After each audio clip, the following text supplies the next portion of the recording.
Ernest Meriona.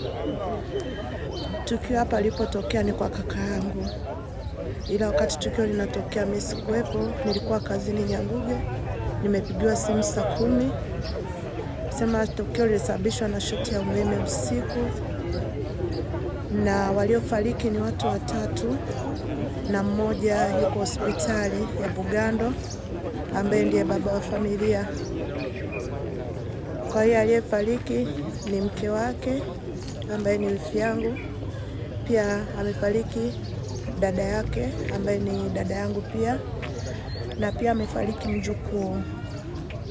Kwa hiyo hao 3 ndio waliofariki ndani humo, isipokuwa kaka yeye aliweza kupata msaada wa kuokolewa baada ya watu kuvunja mlango, akatoka akiwa anawaka moto, wakafanikiwa kumzima, wakampeleka hospitali ya wilaya, na sasa hivi yuko hospitali ya Bugando anaendelea na matibabu.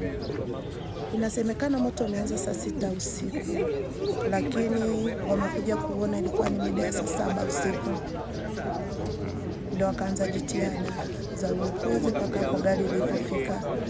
Walianza uokozi majirani, lakini baadaye ndo lilikuja gari la zimamoto likafanikiwa kuzima moto, lakini wakati wote tayari vitu vilikuwa vimeshateketea.